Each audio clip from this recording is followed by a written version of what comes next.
নমস্কার বন্ধুরা, আজকে তোমাদের জন্য এনেছি পার্শে মাছের একটা রেসিপি। এই রেসিপিটা অবশ্য যে কোনো ছোটো মাছ দিয়েই করা যায়, খুব ভালো লাগে খেতে। লাউ পাতার ডগা দিয়ে আর তার সঙ্গে আলু, শিম আর বেগুন দিয়ে তৈরি রেসিপিটা ভীষণ ভালো খেতে। চলো তাহলে এই সুস্বাদু রেসিপিটা দেখে নিই। আমি 6টা পার্শে মাছকে মোটামুটি মিডিয়াম সাইজের ভালো করে আঁশ ছাড়িয়ে কেটে ধুয়ে নিয়েছি। ম্যারিনেট করব তাই 1 চা চামচ মতো লবণ নিয়ে নিলাম পার্শে মাছগুলোর ওপর। 1 চা চামচ মতো হলুদের গুঁড়ো নিলাম। লবণ আর হলুদ খুব ভালো করে পার্শে মাছগুলোকে ডলে ডলে আমি মাখিয়ে নেব।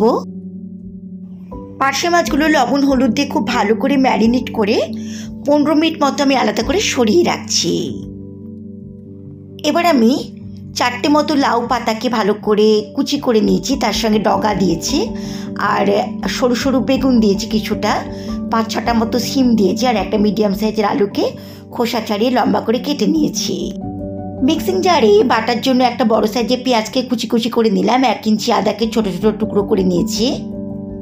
3টে সবুজ কাঁচা লঙ্কাকে খুব ভালো করে আমি ভেঙে নিয়ে দিয়ে দিচ্ছি বাটার জন্য। সামান্য একটু জল নিয়ে একটা মিহি পেস্ট আমি তৈরি করে নিচ্ছি।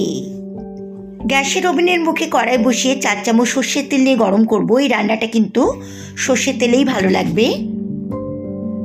সর্ষের তেলটা গরম হয়ে গেলে খুন্তি দিয়ে গরম তেলটাকে আমি খুব ভালো করে কড়াইয়ের চারদিকে লাগিয়ে নিচ্ছি। গ্যাসের ফ্লেমটাকে মিডিয়ামে দিয়ে আমি 6টা পার্শে মাছের মধ্যে 3টে প্রথমে ভালো করে ভেজে নেব।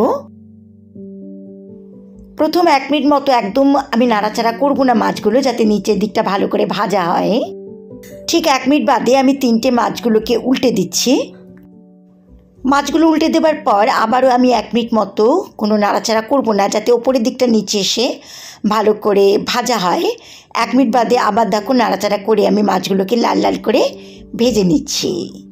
3টে মাছই ভাজা হয়ে গেছে। এবার আমি তেল ঝরিয়ে তুলে নিলাম। ওই তেলের মধ্যেই বাকি আমি 3টে পার্শে মাছকে একইভাবে ভেজে নেব, তেল ঝরিয়ে তারপর তুলে নেব।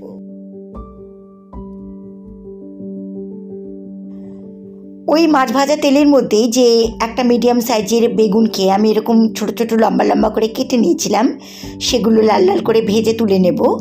আর বেগুনগুলো যখন ভাজবো তখন কিন্তু আমি কোনো লবণ আর হলুদ দেব না, তাহলে বেগুনগুলো নরম হয়ে যাবে। মাছের ঝোলে দিলে তখন কিন্তু একদমই ভালো লাগবে না খেতে। দেখো বেগুনগুলো খুব ভালো করে ভেজে নিয়েছি, বেশ লাল লাল হয়ে গেছে বেগুনগুলো। এবার আমি তেল ঝরিয়ে অন্য একটা পাত্রে ভাজা বেগুনগুলোকে তুলে রাখলাম। এবার আমি এই তেলের মধ্যে 1 চামচ সর্ষের তেল অ্যাড করছি।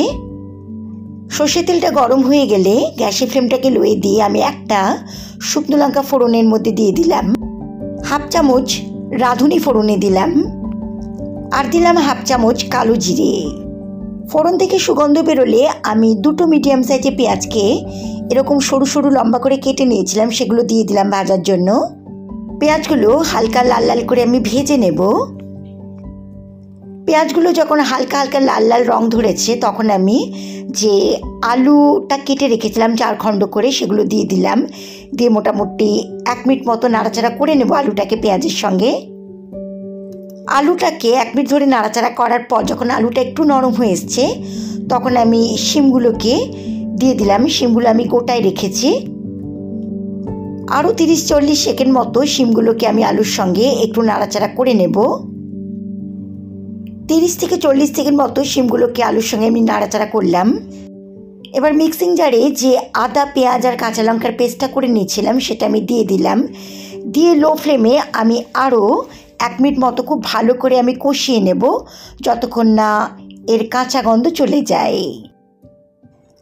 1 মিনিট ধরে কষানোর ফলে দেখো এই মশলাটার কাঁচা গন্ধ চলে গেছে আর মশলা থেকেও তেল ছাড়তে শুরু করে দিয়েছে। গ্যাসের ফ্লেমটাকে লোয়ে রেখেই আমি এর মধ্যে 1 চা চামচ মতো হলুদের গুঁড়ো দিলাম, 1 চামচ জিরে গুঁড়ো দিলাম, 1 চা চামচ মতো কাশ্মীরি লাল লঙ্কার গুঁড়ো দিলাম, 1 চামচ মতো লবণ দিলাম।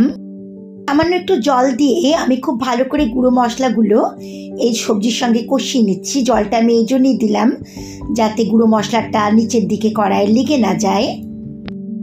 1 মিনিট মতো কষানোর পরে আমি যে লাউ শাকের পাতাগুলো আর ডাঁটাগুলো কেটে রেখেছিলাম, দিয়ে ধুয়ে রেখেছিলাম, সেগুলো দিয়ে দিচ্ছি কষানো মশলার মধ্যে। দিয়ে আরও 30-40 সেকেন্ড মতো আমি খুব ভালো করে বাকি সবজি আর মশলার সঙ্গে কষিয়ে নিচ্ছি। লাউ ডাঁটা আর পাতাগুলো খুব ভালো করে 30-40 সেকেন্ড মতো আমি কষানোর পরে গ্যাসের ফ্লেমটাকে মিডিয়াম টু লোয়ে রেখে মোটামুটি 1 মিনিটের জন্য ঢাকা দিয়ে দিচ্ছি।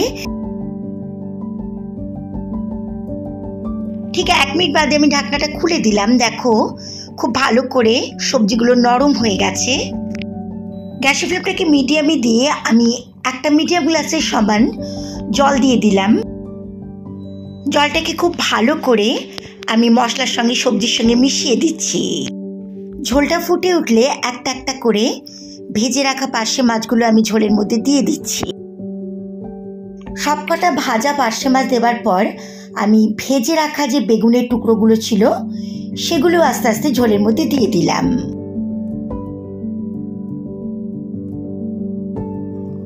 এবার আমি খুন্তি দিয়ে খুব ভালো করে এই ভেজে রাখা পার্শে মাছ আর ভাজা বেগুনটাকে ঝোলের মধ্যে আস্তে আস্তে মিশিয়ে দিচ্ছি। ঝোলটা ফুটে উঠলে গ্যাসের ফ্লেমটাকে মিডিয়ামে রেখে আমি 6 মিনিটের জন্য রান্নাটার উপর ঢাকা দিয়ে দিচ্ছি। 6 মিনিট পর আমি ঢাকনাটা খুলে দিচ্ছি। দেখো মাছ আর সমস্ত সবজি খুব ভালো করে সেদ্ধ হয়ে গেছে। আমি খুন্তি দিয়ে একটুখানি নাড়াচাড়া করে নিচ্ছি হালকা হাতে।